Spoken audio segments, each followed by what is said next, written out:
Donc on a posé la question, comment accentuer l'inégalité femmes-hommes sur l'espace public ?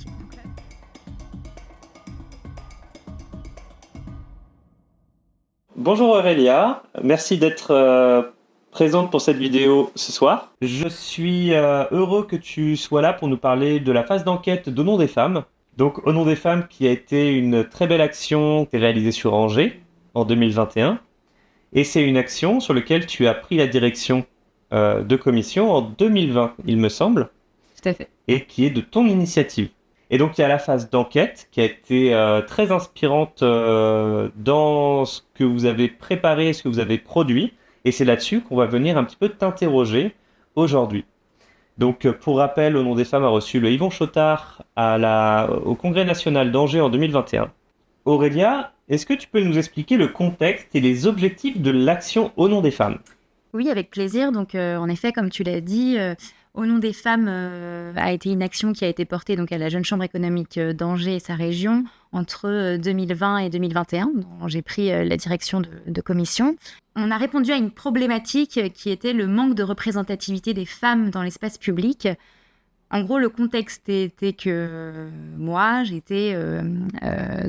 je travaillais chez Cointreau à l'époque. Cointreau, la célèbre liqueur angevine. Et donc, pendant les visites guidées, on parlait beaucoup de Louisa Mottet, qui était donc la femme d'Édouard Cointreau, l'inventeur du Cointreau. Et en fait, on disait d'elle qu'elle était une sorte de DRH avant l'heure, qui a juste fin du 19e siècle, mis en place les congés payés, la semaine de 40 heures, qui était autant présente dans le monde professionnel que dans la société civile, donc qui était présidente de l'Union des femmes, qui a également créé un hôpital lors de la Première Guerre mondiale pour les poilus. Et en fait, cette femme, si on ne passe pas les portes de la distillerie Cointreau, on ne peut pas savoir finalement qu'elle existe. Et donc, je me suis posé la question en tant que guide à l'époque, mais finalement, est-ce que l'espace public lui rend hommage ? Et en fait, non, puisqu'en se renseignant un petit peu, en fait, on a vu que seulement 6% des rues portaient le nom d'une femme. Et donc, on est parti donc, de cette problématique. Et cette action avait deux objectifs. Donc, à la fois valoriser les femmes remarquables d'Anjou. Et le deuxième objectif était de créer un espace public plus juste et représentatif de l'égalité des sexes. Donc, on rattache avec le Global Goal, enfin, l'objectif de développement durable numéro 5, à l'égalité des sexes. Et pour ça, donc, on a eu deux leviers d'action qui étaient la création d'un annuaire de femmes remarquables d'Anjou pour baptiser les noms de rues et aider les collectivités à baptiser de nouveaux noms de rues. Et un autre levier qui était l'exposition, une exposition de 10 portraits de femmes issus de cet annuaire qui aujourd'hui est empruntable au service citoyenneté de la ville d'Angers. Et donc c'est effectivement l'enquête qui vous a permis de déterminer comment répondre à cette problématique, et notamment grâce à cette exposition et à cet annuaire. Tout à fait. Et donc, quelle étape as-tu suivi avec ton équipe pour mener cette enquête ?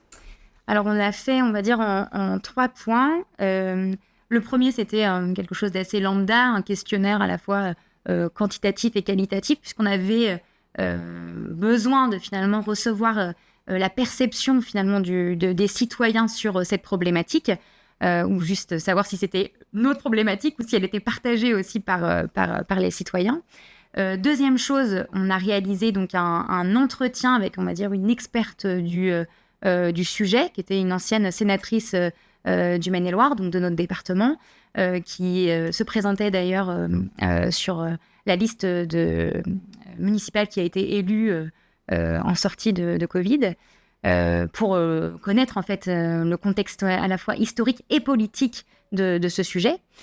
Et troisième chose, et là je pense qu'on y reviendra après, on a réalisé un café-débat où on a pu à la fois mixer les personnes qui avaient répondu au questionnaire qu'on avait adressé donc aux citoyens, des membres jeunes chambres, l'experte qu'on avait identifiée qui était présente également, et des associations et des structures expertes du sujet que la personne ressource, l'expert qu'on avait identifié, nous avait conseillé.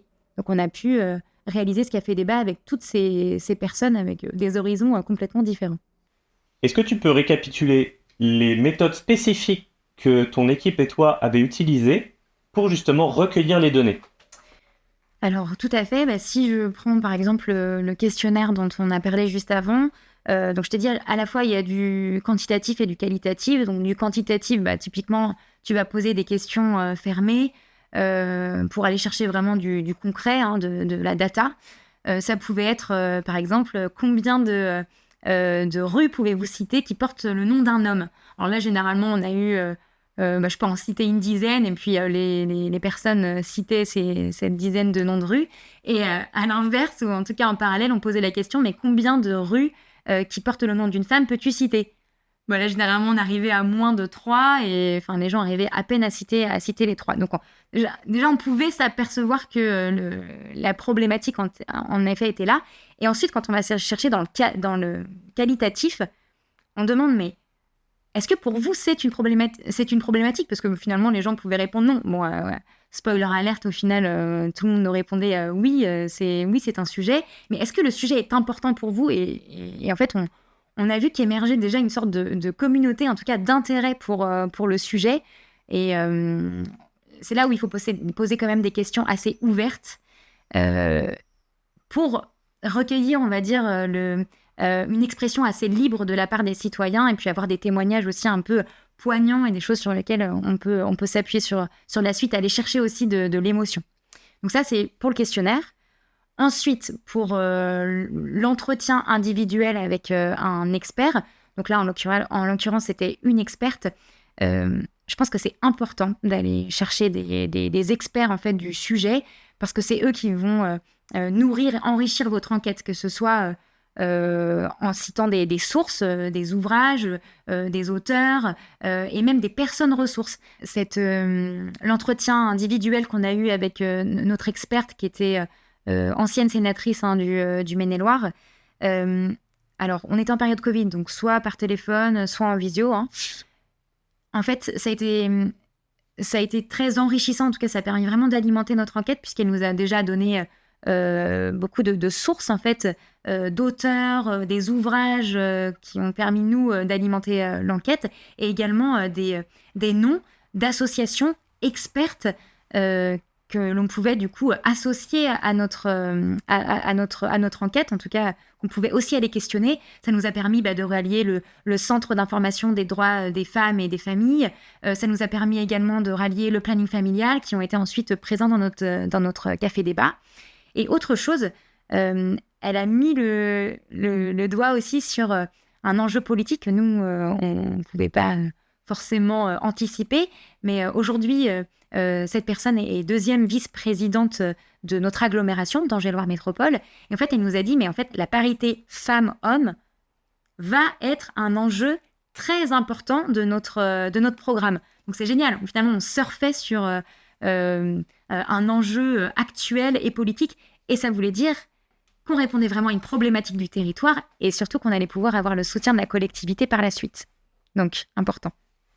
Et si j'en viens du coup au café débat, qui pour le coup a été une méthode assez spécifique et un peu innovante, on l'a fait, on va dire, en 2 temps.